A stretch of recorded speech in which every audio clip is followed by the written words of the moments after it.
Hello मेरे प्यारे साथियों। आज मैं फिर से आप सबके लिए एक बहुत ही रोचक कहानी लेकर आया हूँ।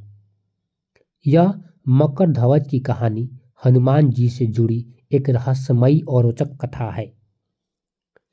इसमें मकर ध्वज के जन्म से लेकर उनके हनुमान जी से युद्ध और अहिरावण के साथ उनके संबंध की कहानी है। लंका दहन के दौरान जब हनुमान जी ने रावण की सोने की लंका को जलाने के लिए अपनी जलती हुई पूंछ से आग लगाई, तो उनकी पूंछ की आग बुझाने के लिए वे समुद्र में कूद पड़े। समुद्र में जब उन्होंने अपनी पूंछ की आग बुझाई तो उनके शरीर से पसीने की बूंद समुद्र में गिर गई। एक विशेष मछली ने उस पसीने को निगल लिया। समुद्र की गहराई में उस मछली ने हनुमान जी के पसीने से गर्भ धारण किया और कुछ समय बाद एक संतान को जन्म दिया। उस संतान का नाम मकर ध्वज रखा गया। मकर ध्वज का शरीर बहुत ही अद्भुत था। उनकी ऊपरी भाग इंसान का और निचला भाग मछली का था।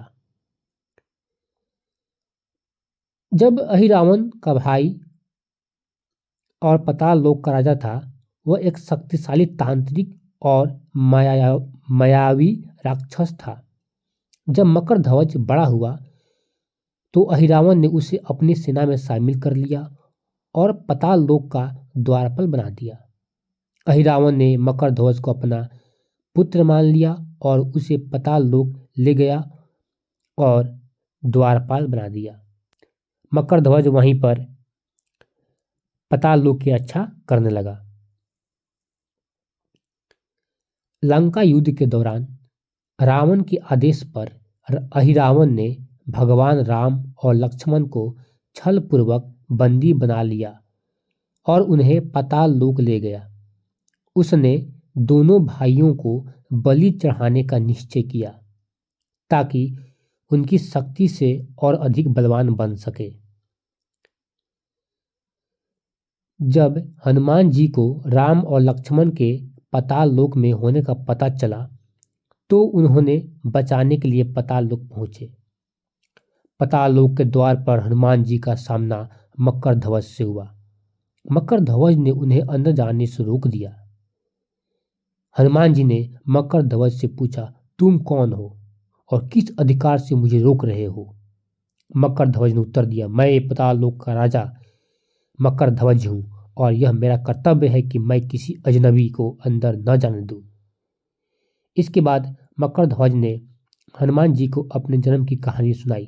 उसने कहा कि हे हनुमान, मैं आपका पुत्र हूं। मेरा जन्म तब हुआ जब आपकी पसीने की बूंद से समुद्र में एक मछली ने गर्भ धारण किया था। अहिरावण ने मुझे पाताल लोक लेकर आए, मेरा लालन पालन किया और मुझे बड़ा किया। फिर बड़े होने के बाद उन्होंने पाताल लोक के द्वार पर मुझे सुरक्षा के लिए खड़ा कर दिया।